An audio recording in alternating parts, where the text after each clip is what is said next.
디모데전서 2장 1절과 7절에 있는 말씀을 살펴보려고 합니다. 먼저 디모데전서 1장 끝부분에 가서 보면은 디모데에게 선한 싸움을 싸우라 라고 바울이 권면을 하고 있습니다.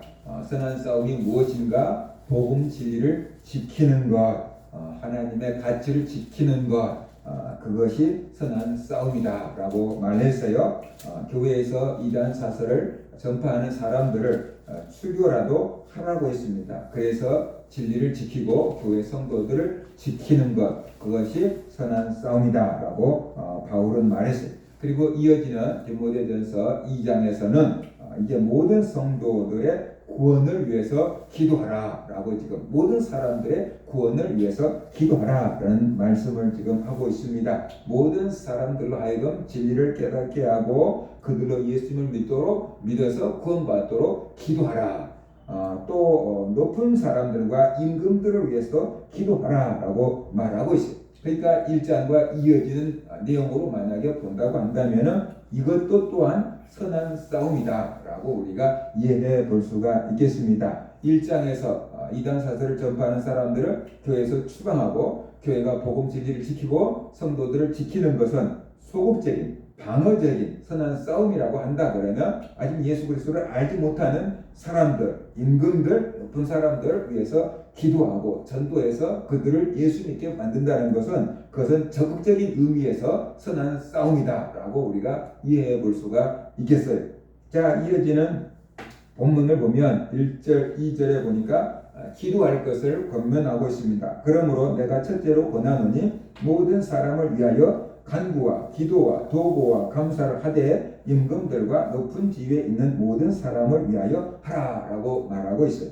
그러니까 우리는 기도 그러면 딱 하나로 그 기도 우리가 아는 거 이렇게 생각을 하는데 1절에 보면 바울은 기도를 네 가지로 나누고 있어요.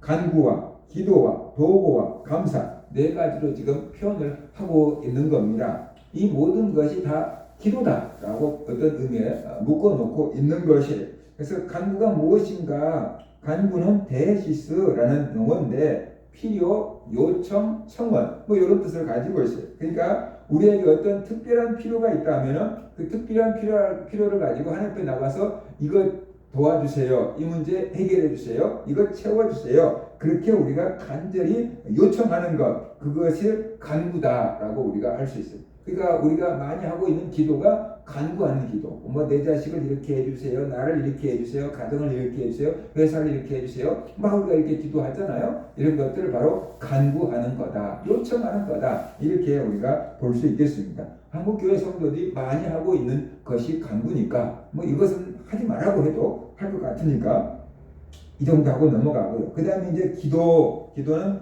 프로시케라고 했는데 하나님을 향한 소원 이렇게 얘기를 했습니다.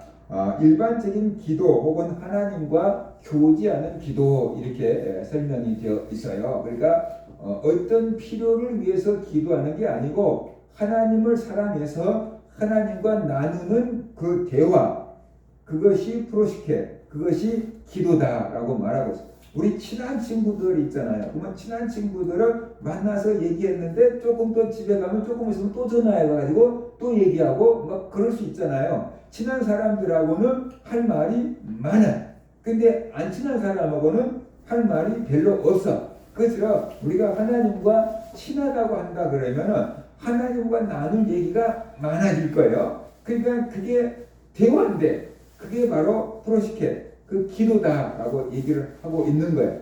근데 오랜만에 만났어요. 그러면 써먹써먹해요. 그러면 눈만 껌벅거리고 있든지 말을 잘 안 할 거 아니에요. 그러면 벌써 하나님과 관계가 좀 소원해졌다라는 뜻이 되는 것이에요. 그래서 꼭 필요한 것을 요청하는 간구만 기도가 아니고 크고 작은 나의 모든 생활을 하나님께 아뢰며 살아가는 것 그것이 하나님과 교제하며 살아가는 건데 그것도 일종의 기도다라고 지금 표현하고 있는 거다라는 것을 우리가 알 수가 있어요. 그래서 물론 우리가 말하지 않아도 하나님은 우리 형편을 다 아시겠지만 크고 작은 일 가운데 우리가 하나님께 자꾸만 묻고 하나님의 교제를 나눌 때 그 믿음이 하나님과 동행하는 믿음이 되고 하나님을 닮아가는 그런 믿음이 될 수 있겠죠. 그러니까 이런 기도는 하나님께 내 크고 작은 일들을 아뢰기도 하지만 하나님의 어떤 음성, 감동 이런 것들을 느끼며 살아가는 그런 기도가 프로시케 뭐 이렇게 우리가 이해해 볼 수가 있겠습니다. 그 다음에는 이제 도고, 엔투크시스 이렇게 됐는데 접근, 아련, 중재, 중재라는 의미가 많이 이제 우리에게 와닿죠. 다른 사람을 위해서 중재 기도하는 것이 나만을 위해서 기도하는 게 아니고 다른 사람을 위해서 기도하는 거예요.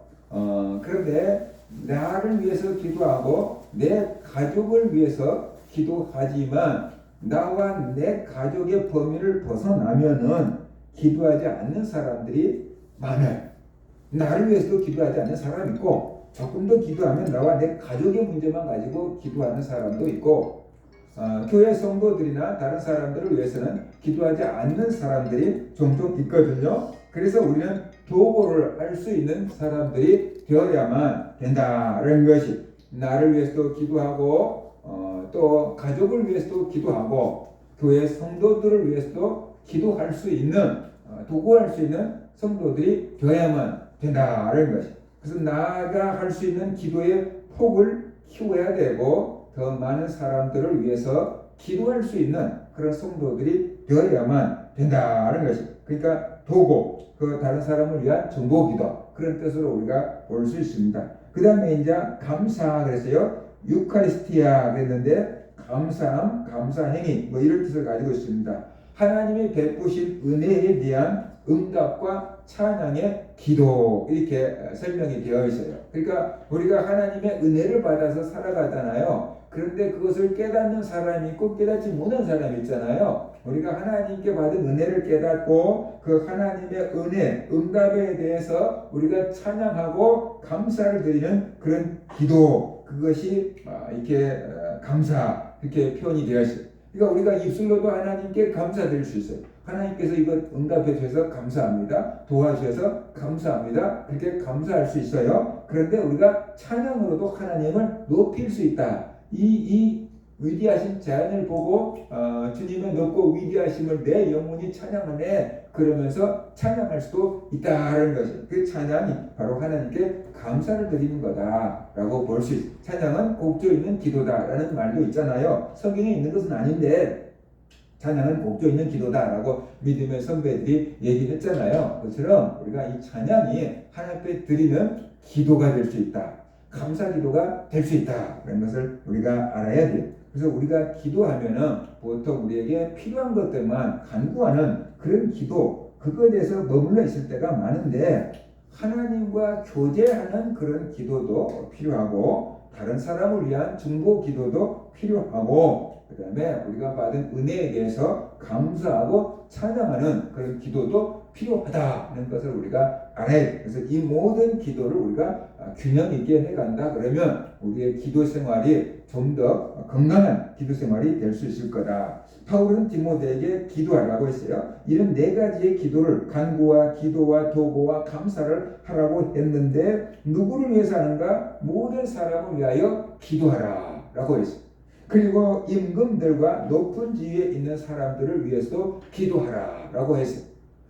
우리는 힘들고 어려운 사람들을 위해서는 기도할 수 있을지인데 정말로 임금들과 높은 사람들을 위해서는 기도 안 할 수도 있어요. 왜냐하면 저 사람들이 뭐가 필요하겠어? 저 사람들을 위해서 뭘 기도해? 뭐 이럴 수도 있거든요. 그런데 그들이 상식적으로는 뭐 높은 권세, 많은 물질을 가지고 있어서 아쉬울 것이 없을 수 있지만 영적으로 보면은 누구보다도 그들이 공허한 사람들일 수 있거든요. 그러니까 그들을 위해서 우리가 영적인 필요를 구할 수 있는 사람들이 되어야 된다. 남한에 있는 성도들은 북한에 있는 성도들이 핍박 가운데서 신앙생활을 하잖아요. 숨어서 신앙생활을 하잖아요. 불쌍하잖아요. 그러니까 북한에도 신앙의 자유가 들어가게 해주세요 라는 마음을 가지고 기도하죠. 근데 북한에 있는 성도들, 지하교회 성도들은 남한 성도들을 위해서 기도한대요.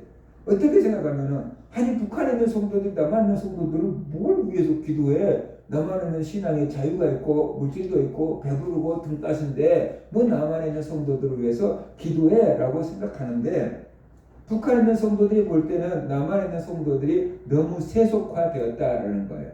하나님의 말씀을 지키기보다는 너무 세속화되었다라는 거죠. 그 영적으로 무너진 것을 북한 성도들이 아는 거죠. 그래서 북한에 있는 성도들은, 시학교의 성도들은 오히려 자기들보다 남아있는 성도들이 더 불쌍하다고 생각한다는 거예요. 영적으로 더 불쌍하다. 저 사람들이 우리보다는 물질적으로 풍요로움을 누리고 있지만 영적으로 보면 세속화가 돼서 불쌍하기 짝이 없다.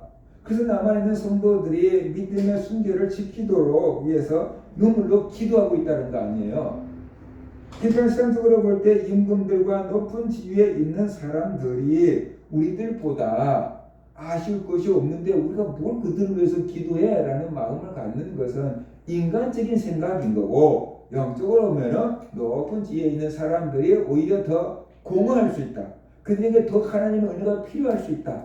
그래서 그들을 위해서도 기도하라라고 지금 말하고 있습니다. 왜 이런 사람들, 왜 모두를 위해서 기도하고 임금들과 높은 사람들을 위해서 기도하라고 했을까요? 2절을 보면은 우리가 모든 경건과 단정함으로 고요하고 평안한 생활을 하려 함이라 라고 지금 말하고 있습니다. 이들을 위해서 기도하는 것이 곧 우리를 위한 것이다 라고 말하고 있어요. 생각해 보세요. 내 주변에 안 믿는 사람들이 많이 있어요. 이단을 믿고 다른 사람들이 많이 있어요. 그러면 내가 그 속에서 신앙을 지켜나간다는 것이 쉽지가 않아요. 왜냐하면 자꾸만 유혹이 올 거니까, 자꾸만 방해가 올 거니까. 그런데 내 주변에 있는 사람들을 전도했어요. 높은 자리에 있는 사람들을 전도했어요. 높은 사람들이 변화됐어요. 그래서 이 나라에 나쁜 법을 없애고 좋은 법을 만들고 하나님의 나라를 건설하려고 해요. 그러면은 예수 믿는 사람들이 신앙생활을 편하게 할 수 있겠지요. 자유롭게 할 수 있겠지요. 그렇기 때문에 모든 사람들을 위해서 기도하고 높은 사람들을 위해서 기도하라. 그러면은 우리가 모든 경건과 단정함으로 고요하고 편안한 신앙생활을 할 수 있기 때문이다 라고 지금 말하고 있습니다. 그러니까 내가 다른 사람들을 위해서 기도하고 높은 사람들을 위해서 기도하는 것이 바로 나를 위한 기도 생활인 거다. 내가 바르게 신앙생활을 할 수 있는 그 터전을 만들고 있는 거다 라고 지금 말하고 있는 겁니다. 그리고 3절을 보면 이것이 우리 구주 하나님 앞에 선하고 받으실 만한 것이다 라고 말하고 있어요. 그러니까 이들을 위해서, 모두를 위해서, 높은 사람들을 위해서 기도하라 라고 지금 말하고 있어요. 여기서 선하다라는 것은 도덕적으로 선하다라는 것이 아니고 하나님 앞에서 가치가 있고 하나님 앞에서 합당한 그런 뜻이다 라는 것을 우리가 알아야 되는 것입니다. 모든 사람들을 위해서 기도하고 높은 사람들을 위해서 기도하는 것이 하나님의 사랑과 하나님의 긍휼의 표현이고 하나님의 뜻에 맞는 행동이기 때문에 하나님께서 받으실 만한 기도 제목이다. 뭐 이런 뜻으로 지금 말씀하고 있는 거다. 이런 것을 우리가 알아야 돼요. 때로는 우리가 기도할 때 저 사람 망하고 나만 잘되게 해주세요 라는 그런 이기적인 기도를 할 수 있는데, 저 사람도 잘되고 저 사람도 구원받게 해주세요. 나도 구원받지만 저 사람도 구원받게 해주세요. 나도 복을 받지만 저 사람도 복을 받게 해주세요. 그런 기도가 하나님 앞에서 더 받으실 만한 기도 제목이 아니냐, 그게 지금 말씀을 하고 있는 거죠. 그러니까 우리는 다른 사람이 어찌되든 상관없고 나만 잘되면 되고 내 가정만 평안하면 됩니다. 그런 기도 마음은 예수 안 믿는 사람들이 가질 수 있는 마음이고, 예수를 믿는 사람들의 마음은 나도 복을 받고 내 가족도 복을 받아야 되지만 저 사람도 복을 받고 구원을 받기를 원하는 마음으로, 이렇게 좋은 것을 저들도 정말 은혜를 받게 해주세요. 그런 마음으로 기도해야 된다.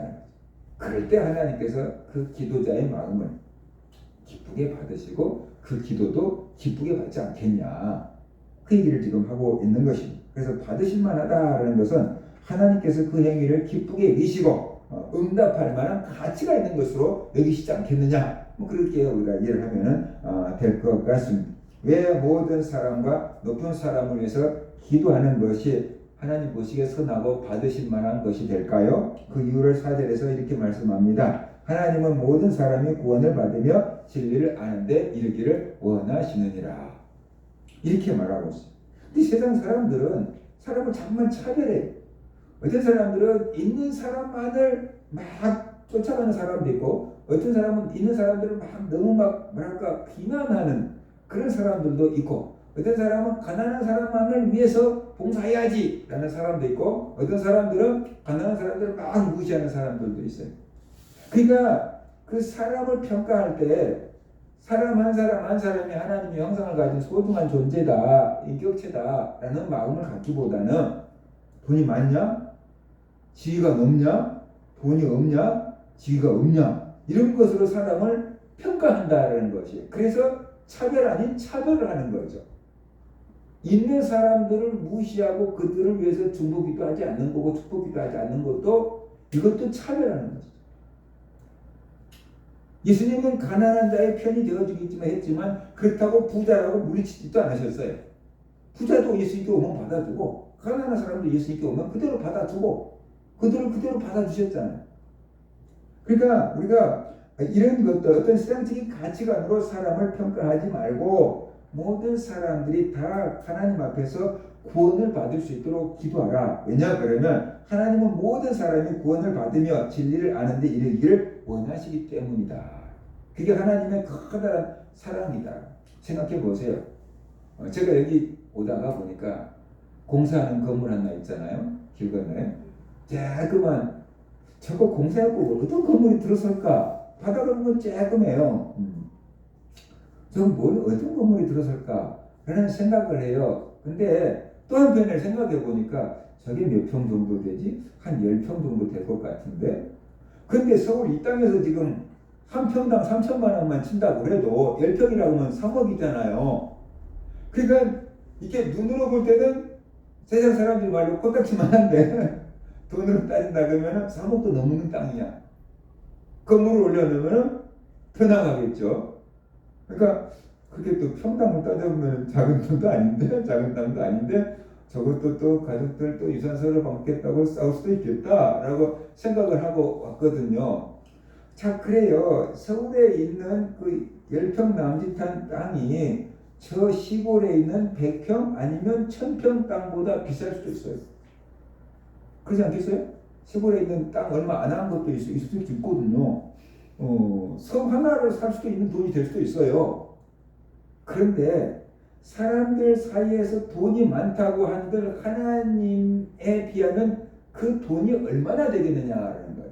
온 우주를 만드시고 관리하고 계시는 하나님 편에 본다 그러면은 서울 여의도 전체를 갖고 있는다고 한들 그게 부자라고 할 수 있겠느냐라는 것이에요.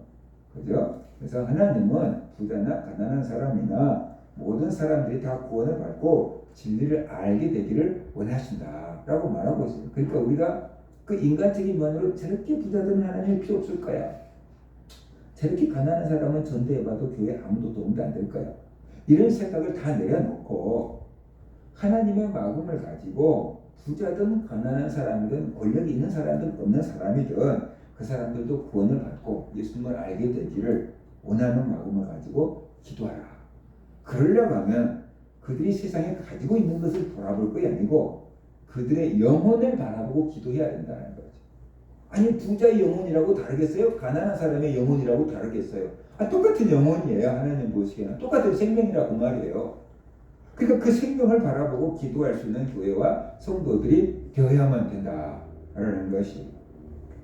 그런데 여기서 보면은 구원을 받는 것과 진리를 아는 것을 연결하고 있잖아요. 모든 사람이 구원을 받으며 진리를 아는 데 이르기를 원하시느니라 그랬잖아요.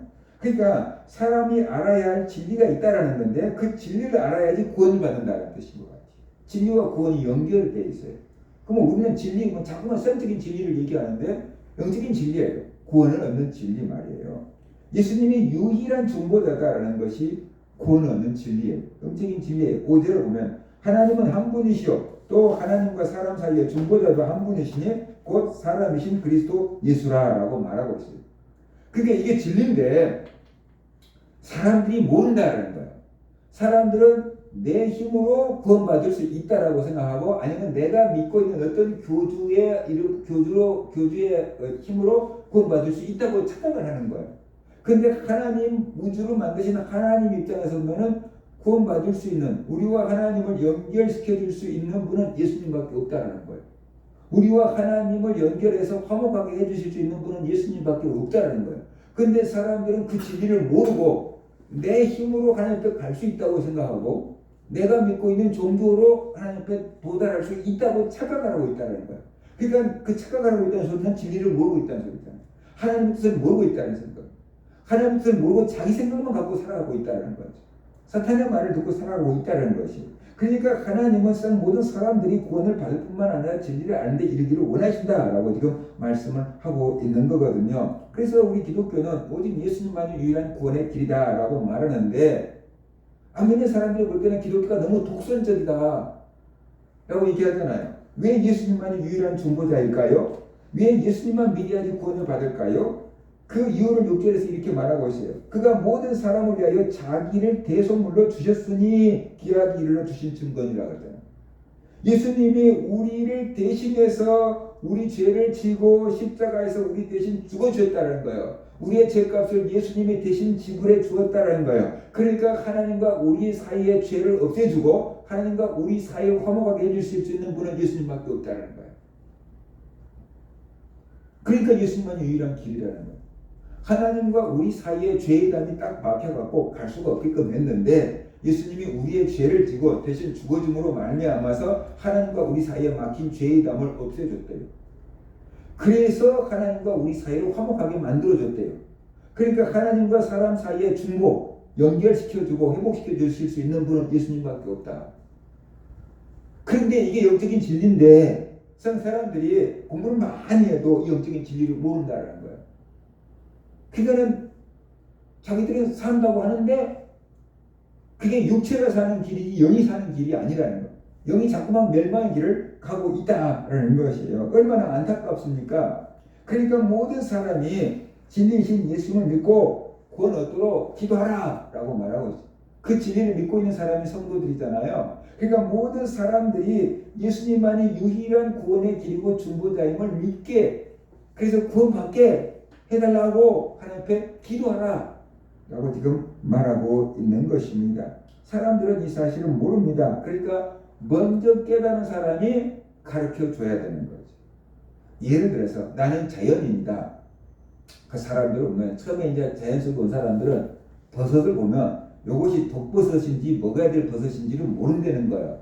그러면 그것을 이제 아는 방법이 있지 않겠어요? 내가 먹어봐서 죽지 않으면 먹을 수 있는 버섯이고 내가 먹어서 배탈 나거나 뭐 아프면 이거 먹으면 안 되는 버섯이잖아요. 근데 직접 몸으로 체험해 보기는 독이 너무 센 것도 있단 말이에요. 죽을 수도 있단 말이죠. 그러면은 먼저 그 동네에서 살고 버섯을 잘 알고 있는 사람한테 이거 먹어도 됩니까? 이거 먹으면 안 됩니까? 그걸 물어보든지 아니면 버섯에 대한 책을 사가지고 가서 펼쳐보면서 이거 독버섯인지 아닌지 이렇게 확인해 보는 방법도 있지 않겠어요? 그죠? 그러니까 먼저 책을 쓴 사람이든 동네에서 가르쳐 준 사람이든 그들은 먼저 배운 사람이잖아요. 경험해 보고 안 사람이잖아요. 안 사람들이 가르쳐 줘야 되잖아요. 이거 독버섯인지 아닌지 가르쳐 줘야 되잖아요. 그것처럼 예수 그리스도가 유일한 중보자고 구원의 길이라는 것을 아는 사람, 경험한 사람, 믿는 사람이 누구냐? 성도라는 거예요. 그러니까 그 성도들은 아직 이 사실을 모르고 있는 세상에 있는 사람들, 임금도 세상 지식은 많은데, 세상 정보는 많은데 이 예수님에 대한 것은 몰라. 그러니까 높은 자리에 있는 사람들도 가르쳐줘야 될 사람이 성도라는 거죠. 예수 믿는 성도들이라는 거죠. 그들이 먼저 믿고 진리를 깨달았으니까 이 진리를 모르는 사람들한테 가르쳐야 될 의무가 있다는 거예요.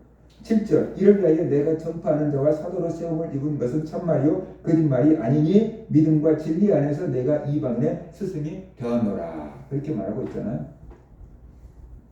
그러니까 바울이 이 진리를 먼저 깨닫고 모르는 이방인들에게 전파해 줬던 것처럼 우리도 바울을 통해서 선교사들을 통해서 이 진리를 깨달았잖아요. 그러니까 우리가 믿고 있는 이 진리를 아직 깨닫지 못하고 믿지 못하고 있는 세상 사람들에게 알려줘야 된다는 거예요. 그것이 우리의 사명이다. 사명이다라는 거죠. 교회에서 잘못된 것으로 성도를 미혹하는 자는 추방해야 됩니다. 그래서 교회의 진리를 지키고 성도를 지켜야 됩니다. 그것은 소극적인 선한 싸움입니다.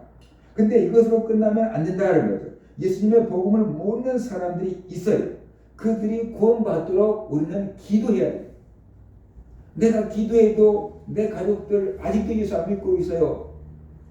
기도해도 소용없어요. 그럴 수도 있어요. 근데 분명히 성경은 얘기하잖아요. 모든 사람을 위해서 기도하라. 높은 사람들을 위해서도 기도하라. 그들이 예수 믿고 구원받도록 기도하라 라고 말하고 있잖아요. 그러니까 그들에게 복음을 전하고 그들을 구원하는 방법 중에 하나가 기도고 그 다음에 두 번째가 전도라는 거죠. 그죠? 그러니까 기도하고 전하는 거죠. 기도하라. 그들이 구원받도록 기도해야 됩니다. 그러니까 나와 내 가족뿐만 아니라 모든 사람들을 높은 사람들을 위해서 기도하라. 그리고 구원의 진리를 모르는 사람들에게 우리가 구원의 진리를 가르쳐 줘야 됩니다. 기도만 하고 있으면은 그들이 구원을 받는 길이 막연할 수 있어요. 내가 기도하는데 저 사람들은 뭘 기도를 하는지 모를 거 아니에요. 그죠? 그러니까 내가 기도하고 그들에게 나가서 구원의 진리를 가르쳐 줘야 돼. 그럴 때 이제 성령님께서 역사에서 그들이 깨닫게 되면은 믿고 구원을 받을 거 아니냐고 말이죠. 근데 그 가족들을 위해서 아는 사람들을 위해서 구원받게 기도는 하는 사람들이 많아. 근데 전하지는 않아. 기도는 하는데 전하지는 않아. 그런 경우가 많아. 물론 기도하고 전해도 안 되는 경우도 있는데 기도만 하지 전하지 않는 경우가 많아. 왜냐하면 전하다가 뭐 자꾸만 싸움이 되고 다툼이 되니까 쟤네도 그러니까 기도만 하고 전하지 않는 경우가 있다고. 근데 우리가 아무리 기도한들 저 사람들 우리가 뭔 기도하는지 몰라. 그러니까 우리는 기도하고 그들에게 복음을 전해주는 그 두 가지 작업을 다 해야 된다는. 기도도 안 하고 전하기만 또 해도 성령께서 역사 안 하시면은 힘들잖아요. 그러니까 성령님 역사하시도록 기도하고 전해야 되는 거지. 영적인 전쟁이니까 기도하고 전해야 되는 것이요. 그래서 우리를 구원하실 분은 예수님이 뿐이라는 것을 우리가 깨닫게 해야 됩니다. 그래서 세상에 있는 임금들도 어떤 사람들도 모든 사람들도 예수님을 알고 믿고 구원받게 해야 돼. 그러면 이 사회가 예수 믿기 좋은 사회가 되고 하나님의 나라가 되었지요. 그것이 하나님이 꿈꾸는 거다 하는 것을 우리가 알아야 됩니다. 또 이것이 적극적인 의미에서 선한 싸움이다. 예수 믿는 사람들이 해야 될 선한 싸움, 영적인 싸움이다. 이런 것을 우리가 알아야 됩니다. 우리 모든 성도들이 우리는 모든 사람들이 구원을 받기 원하시는 그 하나님의 뜻을 따라서 모든 사람들이 진리를 알고 구원받을 수 있도록 기도할 뿐만 아니라 예수님만이 유일한 구원의 길이고 하나님과 유일한 중보자다라는 이 복음을 전해서 많은 사람들도 깨닫고 믿고 주께로 돌아오고 구원받게 하는 데 쓰임받는 선한 일꾼들 되시기를 주의 이름으로 축원합니다. 아멘.